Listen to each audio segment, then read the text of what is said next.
Bonjour à toutes et à tous, je suis très heureux de vous retrouver en ce dimanche matin. Dans 30 minutes, nous célébrerons la messe dans la sublime collégiale Notre-Dame de Clisson, commune de Loire-Atlantique, bien connue pour son festival de métal, l'un des plus grands d'Europe, le Hellfest. Et puis vers 11h55, comme d'habitude, nous conclurons cette émission avec la parole inattendue d'une figure locale, l'ancien député de Loire-Atlantique, Dominique Raimbourg. Mais d'abord, pour préparer la messe, je vous propose de nous intéresser à ce festival de métal qui se déroule à Clisson chaque année, le Hellfest. Voici l'ambiance au Hellfest, festival plutôt déroutant pour les non-initiés car il véhicule des images sombres, voire sataniques selon certains chrétiens, mais qui posent de vraies belles questions spirituelles. C'est pour ça qu'on en parle ce matin avant la messe et qui accueille quand même 300 000, quasiment 300 000 spectateurs chaque année.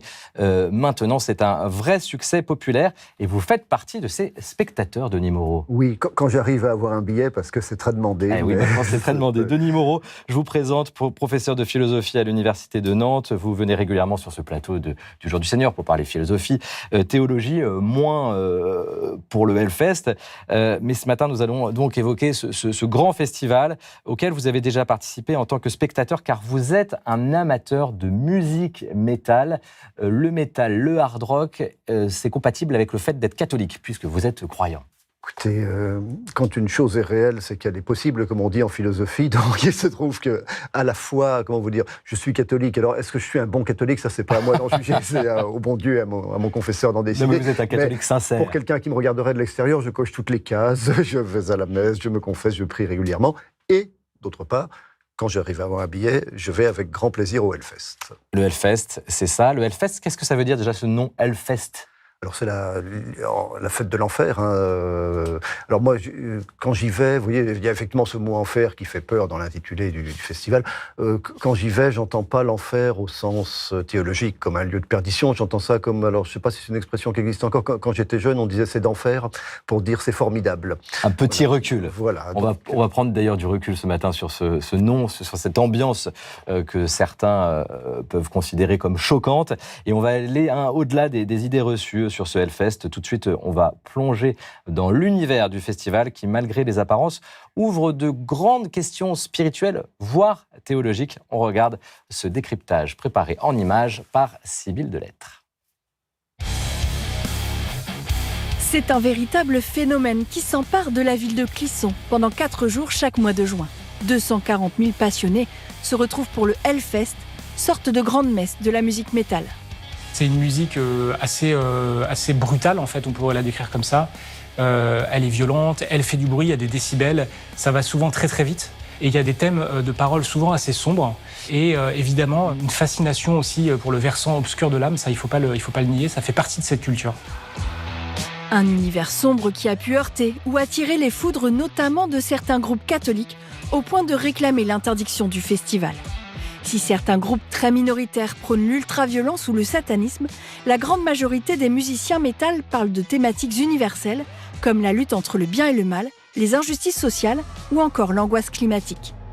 Mais moi, ma conviction, c'est que le rôle de l'art, là je parle au-delà du métal, mais le métal en fait évidemment partie, c'est justement nous fournir une catharsis, de nous donner un espace d'expression sécurisé pour pouvoir nous libérer de nos passions tristes.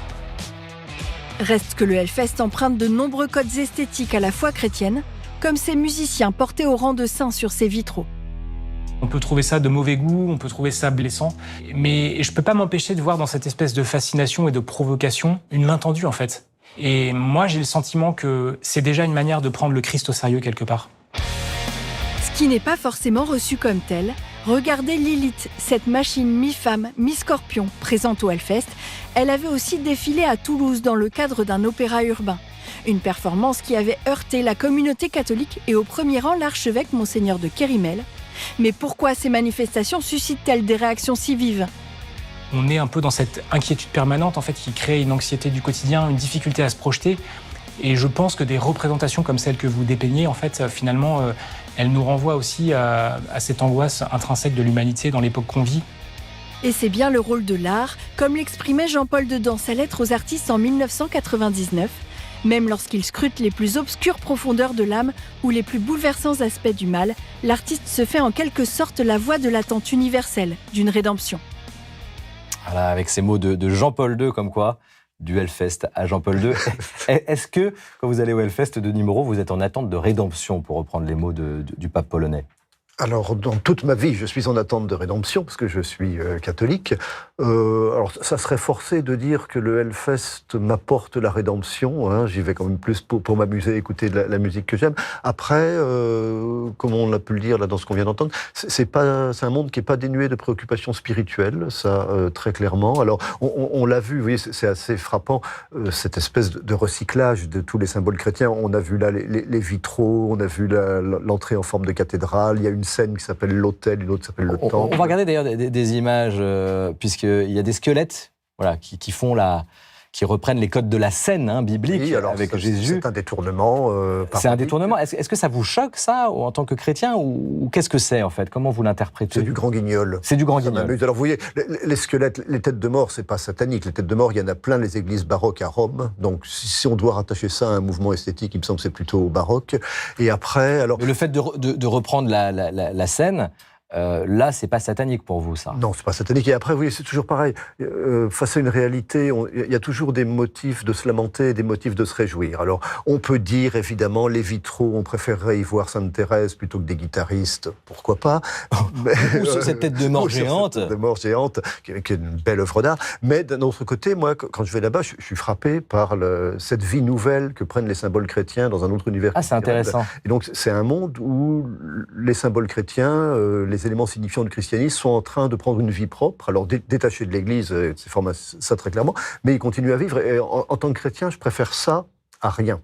Parce que François-Xavier Maigre, dans le reportage, ce journaliste qui a écrit ce livre sur la musique rock'n'roll notamment, explique que finalement, si on détourne ces codes chrétiens, cette imagerie chrétienne, c'est parce que aussi on y est sensible quelque part. Bien sûr. Alors, je pense le festivalier moyen du Hellfest est plus cultivé sur le christianisme que le français moyen d'aujourd'hui, je pense. Et oui, et vous voyez, c'est une façon aussi de reposer les grandes questions du christianisme. Alors, on a entendu le mot rédemption sous la plume du pape Jean-Paul II. Je pense que c'est un thème qui est extrêmement présent dans la musique métal, qui parle de la part sombre de l'humanité, du désir d'échapper aux forces du mal aussi.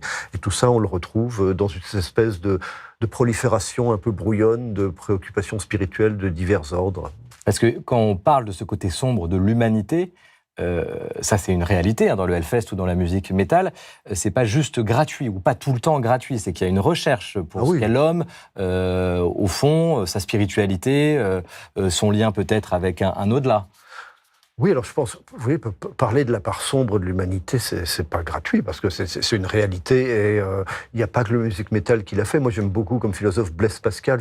Blaise Pascal, très attaché à décrire les déchirements de l'humanité, sa face sombre et tout. Je trouve que c'est un penseur très rock, qui aurait sans doute été assez heureux au Hellfest. Et il y a des penseurs aussi chrétiens qui se retrouvent sur la scène du Hellfest, la grande scène du Hellfest.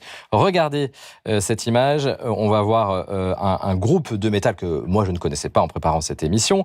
Dropkick Murphys, c'est ça le nom de... Dropkick Murphys, c'est ce groupe. Ils viennent de Boston, c'est un groupe intéressant. Ils sont tous de conditions ouvrières. Ils font ce qu'on appelle du punk, du folk punk. Donc c'est des traditionnels irlandais remis à la musique punk. Et alors, il y a 2 ans, j'y étais. Ils ont joué sur la grande scène du Hellfest, donc devant plus de 70 000 festivaliers. Avec le portrait sur la Chesterton, un penseur chrétien catholique. Le portrait de Gilbert Keith Chesterton, grand penseur catholique du XXe siècle, un des plus grands à mon avis, face au public. Et donc, ces gens-là affichaient... c'est très assumé, du coup. C'est très assumé. Ça n'a jamais fait la moindre espèce de problème à ma connaissance. Et quand on cherche un peu, il y a pas mal de... Alors, je ne vais pas vous dire que c'est une manifestation chrétienne, le Hellfest, ça sûrement pas. Mais des signes de présence du christianisme, il y en a. Alors, vous voyez, on a vu tout à l'heure la cathédrale à l'entrée, le groupe Korn, qui est un groupe de métal assez brutal. Américain, c'est ça ? Oui, un guitariste qui s'est converti au christianisme, qui est tatoué de symboles chrétiens des pieds à la tête. Et donc, mais du coup, on va un peu contre les idées reçues qu'on a quand on ne connaît pas cet univers du métal. Le métal, c'est un univers comme un autre. Et il y a des gens qui sont favorables au christianisme et d'autres qui ne le sont pas. Vous avez vu réellement des groupes satanistes, par exemple, qui se produisent ou qui ont vraiment... qui affichent une conviction du mal ou quelque chose de cet ordre-là, un peu diabolique? Alors non, j'en ai pas vu parce que... Si jamais il y en a, je ne vais pas les voir. Il y a toujours 3 concerts simultanés au Hellfest, donc on n'est pas obligé d'aller voir ce qu'on n'a pas envie de voir. Les groupes se réclamant du satanisme, c'est vraiment marginal. Je dirais sur les 200 groupes d'une programmation, c'est 4 ou 5 à tout casser. Donc il y en a quand même quelques-uns. Il y en a quelques-uns. Je pense que sur les 4 ou 5, il y en a très clairement un bon paquet qui sont là pour le côté grand guignol de la chose. Alors, c'est de la provoque. Hein. Ils veulent choquer le bourgeois, ça marche. Le bourgeois est choqué, d'ailleurs. Enfin, ces gens-là font système. Hein. Le choquant et le choqué ont besoin l'un de l'autre pour se nourrir. Et après, alors je crois qu'il y a effectivement quelques groupes vraiment satanistes. Ceux-là, j'ai envie de dire malheur à eux. Moi, en tant que catholique, je prends la question du diable très au sérieux. Je pense qu'il existe et que c'est quelque chose à quoi il faut absolument échapper. Donc, mais vous n'y allez pas. Mais évidemment, je n'y vais pas, ça ne m'intéresse pas. Et je vais voir autre chose. C'est intéressant cette question du diable. Dans 20 minutes, nous célébrerons la messe dans la collégiale de Clisson et c'est le père Édouard Roblot, prêtre du diocèse de Nantes, que vous connaissez, qui donnera la prédication et il vit à côté de Clisson. Nous lui avons donc demandé ce que lui inspirait ce festival de musique métal. Vous parliez du diable, eh bien regardez, on va le retrouver encore dans les propos du père Édouard. Alors, il y a 20 ans, le Hellfest arrivait à Clisson, dans le vignoble nantais. C'était le moment où j'étais ordonné prêtre moi-même. Et une jeune fille de ma paroisse ne pouvait pas venir à mon ordination parce qu'elle est allée à un concert du Hellfest. Bon, voilà, ça a fait susciter beaucoup de remous quand le Hellfest est arrivé. Mais en fait, ça devrait nous interroger nous-mêmes sur, en fait, est-ce que l'enfer n'est pas aussi plus quotidien que ce qu'on pense à travers nos journaux télévisés, quand on voit les paysages de guerre, quand on voit dans nos familles aussi parfois des inimitiés, quand on voit l'enfer aussi de la maladie psychiatrique en particulier, qui sont des souffrances terribles. Et puis l'enfer ne doit pas nous faire oublier que, en fait, beaucoup de gens aujourd'hui disent ne plus croire à l'enfer. Mais en fait, l'enfer, c'est aussi le fait qu'on peut refuser Dieu. Et le royaume de Dieu, on peut au contraire l'accepter totalement. Et je crois que c'est vraiment ça notre enjeu. C'est pas tellement du concert de hard rock, mais c'est vraiment de vivre d'amour aujourd'hui. Quelle belle porte spirituelle ouverte par le père Édouard, que je salue et que nous retrouverons tout à l'heure pendant la messe à Clisson, puisque c'est lui qui donnera l'homélie. Il doit être en train de peaufiner cette homélie. C'est intéressant ce qu'il dit sur l'enfer finalement. L'enfer. Il pose une question, ça pose une question. Qu'est-ce que l'enfer finalement? Est-ce que c'est un lieu ou c'est un choix? Celui de dire non à Dieu, celui de dire non à l'amour? Alors, c'est un lieu, j'en sais rien. Faut se garder pour ces questions-là de trop topologiser, comme on dit.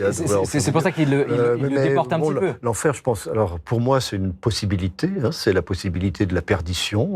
Quand on lit les évangiles, c'est très clairement indiqué, donc il ne faut pas l'oublier. Et puis, on a parlé du diable. Alors, vous voyez, le diable, étymologiquement, c'est au diabolos, celui qui divise. Donc celui qui apporte la division. Alors ça, je crois, vous voyez, pour les gens qui pensent que le diable n'existe pas, j'ai envie de leur dire, ouvrez le journal le matin et vous le verrez à l'œuvre dans les guerres, dans les divorces, dans les... Et on dit souvent que la grande force du diable, c'est de faire croire qu'il n'existe pas. Voilà, mais là, je pense, à la limite... Du point de vue de l'expérience spontanée, je dirais que l'existence du diable me paraît plus évidente que celle de Dieu, en un sens. Mais c'est ce que disait le père Édouard, c'est intéressant. Du coup, ça pose cette question-là. Qu'est-ce que l'enfer? C'est peut-être aussi plus des attitudes qu'un lieu, en tout cas, dans la vie des hommes et des femmes d'aujourd'hui. Et après, alors si le diable, c'est ce qui divise... Moi, je ne le rencontre pas au Hellfest. Au contraire, au Hellfest, alors ça, je crois que tous les gens qui ont participé le disent, il y a une atmosphère de fraternité et de communion et de douceur des rapports. Plus que bon enfant encore, c'est-à-dire c'est de communion. De communion, oui, alors c'est le mot, c'est un mot religieux à nouveau qui vient spontanément. Dans communion, il y a commun, hein, c'est vivre en commun une expérience heureuse. Et ça, c'est vraiment quelque chose de très frappant quand on y est. Alors, oui. Est-ce que vous comprenez quand même que finalement certaines personnes qui sont vraiment qui connaissent pas cet univers, c'est pour ça qu'on parle de ce festival ce matin, parce que Clisson est souvent associé à ce Hellfest, et quand on connaît pas, on peut se dire ça peut faire peur. Tout à fait. Non, mais j'entends que de l'extérieur c'est choquant et ça peut faire peur. Après, alors, vous voyez, c'est un genre musical qui est marqué par l'outrance, hein, donc on exagère dans tous les domaines, mais on pourrait dire, vous voyez, c'est presque le monde à l'envers, c'est-à-dire dans notre vie quotidienne, nous sommes tous plus ou moins bien habillés, avec une petite croûte de civilité. Puis dès qu'on gratte un peu, ça devient violent. Je vois ce que vous voulez dire. Vous voyez ce que je veux dire, je pense que tout le monde comprend. Le Hellfest, c'est l'inverse. Les gens sont habillés. Alors, effectivement, vous les croiseriez dans la rue, vous changeriez de trottoir. La musique est d'une violence extrême, mais à côté de ça, les rapports humains sont formidablement pacifiés. Moi, j'y vais depuis longtemps. Je crois que j'ai jamais vu une bagarre, faut bien le dire. Et puis, c'est amusant parce qu'il y a des gros durs tatoués. Parfois, on danse, on se bouscule un peu, et là, le gros dur tatoué dit « Oh, pardon, monsieur ». Voilà, donc c'est très doux, Encore c'est très une fois, chaleureux, au-delà des c'est idées très reçues, fraternel. Voilà. Au-delà des clichés. Maintenant, le monde est parti. Je ne suis qu'un. Oh mon Dieu, aide-moi, retiens mon souffle lorsque je souhaite la mort. Oh, s'il te plaît, mon Dieu, aide-moi. On a traduit les paroles d'un groupe très connu, Metallica, qui est un groupe mythique dans le milieu du métal. Si on devait prendre un groupe emblématique de la musique métal, ça serait celui-là, sans doute. Oui, c'est le plus connu en tout cas. C'est quand même dingue que les paroles de cette chanson. Oui. Bah alors bon, c'est pour les gens qui l'ont vu au cinéma, c'est une chanson qui est inspirée du film Johnny s'en va en guerre, Johnny Got His Gun, donc qui raconte l'histoire d'un homme très gravement blessé pendant la guerre de 14, qui agonise sans pouvoir s'exprimer. Écoutez, ça se passe de commentaires. Ils sont venus 2 fois au Hellfest, ils ont chanté ça, ils ont été acclamés. Alors évidemment, souvent ce sont des groupes américains qui sont peut-être plus culturellement plus enclins que nous à parler de Dieu, mais bon, c'est une prière magnifique. C'est la prière d'un homme au désespoir et qui appelle son Dieu à l'aide. En tant que chrétien, chrétien ou pas d'ailleurs, mais est-ce que vous avez ressenti là-bas, ou en écoutant du métal plus généralement, une expérience presque spirituelle ou quelque chose, une expérience intérieure forte ? Oui, alors pas immédiatement religieuse à nouveau, faut pas exagérer. Oui, pas religieuse, mais oui, ça, quelque chose oui. Alors qui moi, bouge. je m'y retrouve. Alors quelque chose qui bouge, peut-être en 2 sens. Alors, il y a ce vieux mot catharsis. Catharsis, donc c'est l'idée de la purgation des passions. Alors ça, on n'a pas attendu le métal, c'est vieux comme Aristote. C'est l'idée, vous savez, quand on va au théâtre, on voit des gens très méchants et ça nous libère de la méchanceté qui est en nous. Alors je pense que d'une certaine façon, c'est ce qui se joue au Hellfest. On entend des paroles très dures, mais ça peut nous aider à extérioriser une certaine violence. Et puis, plus profondément, oui, je suis pas quelqu'un de très doué pour la paix intérieure. Moi, je suis quelqu'un d'assez torturé, on va dire. C'est comme ça. Bon, voilà, le bon Dieu m'a fait... On vous a déjà entendu sur cette thématique-là. Voilà. Le bon Dieu m'a fait ainsi. Longtemps, j'ai été en lutte, puis maintenant, j'ai appris à m'accepter comme ça. Et c'est vrai que ce côté sombre, moi-même, je le retrouve et je peux le projeter assez facilement dans pas mal de chansons que j'entends là-bas. Donc ça m'aide aussi souvent à mettre des mots sur ce que je ressens. Et par là, alors sans être explicitement religieux, je pense que ça peut m'ouvrir à certaines formes de prière. Oui. Ah oui ? Oui. Ah, c'est intéressant ça. Voilà. Un groupe en particulier ou un type de musique en particulier ? Là, on va changer. Un groupe en particulier, oui, alors c'est autre chose, c'est les Vents Passent. Alors, les Vents Passent, c'est un groupe punk français, dont le chanteur est chrétien, protestant, et qui, alors, lui, on sort de la thématique sombre, c'est un groupe qui parle très souvent et très bien de la joie. Et je me souviens que ce sont des chansons qui m'aident à être joyeux, et il me semble que la joie, c'est quand même la tonalité d'existence spécifiquement évangélique que Jésus nous a recommandée. On a vu plusieurs fois les Vents Passent au Hellfest. Et comme quoi on peut trouver aussi Dieu dans des endroits où on ne l'imagine pas. Si vous voulez, les gens peuvent taper sur Internet, il y a une chanson des Vents Passent qui s'appelle « Le Seigneur est une fleur », avec une tonalité très franciscaine. Voilà. Tout est dit. Denis, il est l'heure de prendre le chemin de la messe, vous l'avez compris, qui sera célébré tout à l'heure à Notre-Dame de Clisson dans cette très belle collégiale. Et pour découvrir cette belle ville, eh bien, je vous propose de rencontrer Brigitte qui a fondé et qui organise un autre festival de musique à Clisson, un festival de musique sacrée, les Clissonnantes. Regardez ce beau témoignage. Je suis Brigitte Sauvion, j'habite Clisson, j'ai 74 ans. Je suis présidente de l'association La Voix des Chœurs et fondatrice du festival Les Clissonnantes, un festival de musique classique ici à Clisson. On vous voit dimanche au concert ? Oh, sans doute, oui. Bon, alors à 15h, hein, d'accord ? Allez, à bientôt. On a commencé avec 700 personnes, nous en sommes à 4000 maintenant, spectateurs. Donc en fait, ça veut dire qu'il y a un vrai engouement pour la musique classique. Et puis on a à cœur aussi de produire des ensembles professionnels. Bonsoir mesdames. L'association tourne autour du festival qui est sa principale activité et aussi des concerts autour.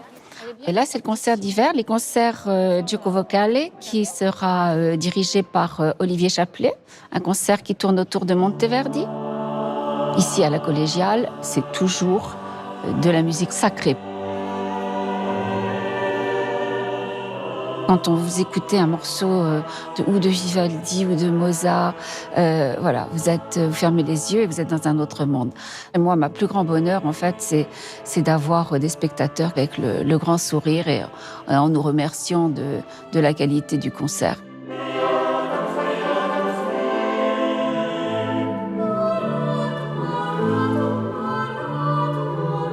Moi, j'y suis pratiquement 2 heures par jour minimum. J'ai toujours plus ou moins travaillé, plus que moi d'ailleurs. Il était hors de question que je reste dans mon fauteuil à tricoter. Le fait de faire plaisir aussi, ça me rend heureuse. Je suis croyante pratiquante. Le Seigneur m'inspire là-dessus et m'aide aussi à mener à bien ce festival. Je n'ai ni de coup de cœur ni de coup de gueule à faire. Simplement un message pour que les gens laissent leur morosité un petit peu de côté et viennent écouter les concerts pour en ressortir grandis et heureux. C'est intéressant ce que dit Brigitte. Vous pourriez le dire après le Hellfest, la même chose. Oui, bah écoutez, il y a cette joie. Clisson, terre de contraste. Hein. Oui, voilà, mais c'est bien, ça. Voilà. Vous savez, les théologiens médiévaux disaient, parlant des chrétiens, diversi sed non adversi. Nous sommes divers, mais nous ne sommes pas adversaires. Ouais. Donc je trouve qu'il est spécialement heureux qu'à Clisson, il y ait de la musique classique pour les gens qui aiment la musique classique, il y a du métal pour les gens qui aiment le métal, et ça n'empêche pas ces gens, avec leurs différences, de communier dans un même amour de Jésus-Christ. Je crois qu'il faut sortir, vous voyez... il me semble le catholicisme français, parfois, pas toujours, est en train de s'enfermer dans une espèce de tropisme grognon ou réactif, avec une espèce de posture de condamnation permanente de ce qui ne plaît pas. De leçon de morale. Oui, et puis surtout de râler, quoi. Râler. Et ça, alors le philosophe Nietzsche a très bien dénoncé ça en disant le christianisme. Alors je ne suis pas nietzschéen, je suis chrétien. Je pense qu'il a tort, mais il pointe un écueil pour le christianisme. C'est ce qu'il appelle la réactivité, le fait d'être contre. Et en première intention. Voilà. Alors évidemment, quand on est pour quelque chose, par voie de conséquence, on finit par être contre d'autres. Mais vous voyez, ça dépend dans le sens dans lequel on le fait. Si on commence par être contre, on s'épuise, on se fatigue, on n'affirme rien. Et là, Nietzsche nous donne une belle leçon à nous, chrétiens, enfin à moi en premier. Il dit, ne soyez pas réactifs, soyez affirmatifs. Défendez ce que vous aimez. Cette dame, elle aime la musique classique, elle la défend. Je trouve ça très bien. Et puis, il y a des gens qui aiment le métal. Il faut les laisser tranquillement aimer le métal. D'autant que la controverse est peut-être un peu passée par rapport à il y a quelques années sur ce festival du Hellfest à Clisson. Alors, moi, je vis à Nantes, hein, donc juste à côté. Vous êtes un local de l'étape, c'est pour ça que vous êtes là. Ce festival, effectivement, c'est en train de s'apaiser. Je crois que après une période de tension, d'incompréhension, qu'on peut expliquer à nouveau, parce que c'est de la musique provocante, ça fait un peu peur, mais les choses sont en train de s'apaiser, et bon, c'est heureux. Denis Moreau, vous avez aussi une actualité, c'est ce livre « Tous hérétiques » aux éditions du Seuil, sur l'actualité de quelques débats chrétiens. En fait, vous nous expliquez que les hérétiques d'hier, peut-être qu'ils nous parlent aussi d'aujourd'hui, puisqu'on retrouve aussi quelques débats d'hier aujourd'hui dans des thématiques de société. Oui, voilà. Alors, mon idée, c'est que vous voyez, les hérésies ne sont pas des vieilles idées passées aux poubelles de l'histoire de la pensée, mais que ce sont des tendances toujours présentes, et que donc des débats qui ont lieu dans l'Église catholique sont en train de ressurgir sous des formes sécularisées dans nos sociétés. Alors, pour vous donner un exemple très vite, vous voyez, il y a plus de 1500 ans, il y a eu une hérésie qui s'appelait l'ancratisme. C'est des gens qui disaient qu'ils ne voulaient plus faire d'enfants. Eh bien, aujourd'hui, il y a des mouvements No Kids, et donc, en un sens, le débat a déjà eu lieu. Il y a eu une hérésie qui s'appelait le pélagianisme, qui dit... en synthétisant beaucoup, dans les moments difficiles de nos vies, on peut s'en sortir par nos propres forces. L'Église a dit non, dans les moments difficiles de la vie, on a besoin d'aide. Et ça, on retrouve ça. Ça, on retrouve ça. Cette idée qu'on peut s'en sortir par ses propres forces, on retrouve ça notamment dans le développement personnel. Hein. Je pense que de ce point de vue-là, c'est assez toxique. Et on peut faire un lien avec le Hellfest aussi ? Alors... Hérésie, Hellfest ? Peut-être, en un sens, je dirais, c'est des phénomènes qui se produisent aux marges du christianisme. Voilà. Tout simplement. Denis Moreau, vous restez avec nous. Je vous rappelle que nous sommes sur le chemin de la messe. Vous l'avez compris, qui nous emmène ce matin à Clisson. Et Constance de Bonaventure va nous proposer une visite culturelle du beau patrimoine de Clisson. Bonjour, chère Constance. Bonjour David, bonjour. Vous revenez de Clisson et d'ailleurs on dit que c'est une ville qui ressemble à une ville italienne. Voilà, Est-ce que c'est vrai? C'est ça, mais on va découvrir ça. Je vais vous présenter un site assez étonnant que vous connaissez sûrement. On est le long de la Sèvre nantaise. C'est le domaine de la Garenne-le-Maux. Alors c'est un parc fabuleux et en plus qui a une histoire et qui conforte ce que vous disiez sur Clisson, terre de contraste. Au début du 19e, Clisson est détruite par la Révolution.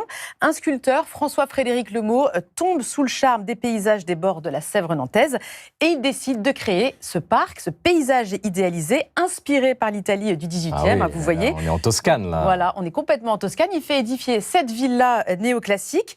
Il crée un très très beau parc avec des rochers, des grottes, beaucoup de statues antiques. Il y a même un grand temple, le temple de Vesta, qui est entouré, voilà, on le voit là, de 18 colonnes toscanes et qui, pour ceux qui connaissent, imite celui de Tivoli en Italie.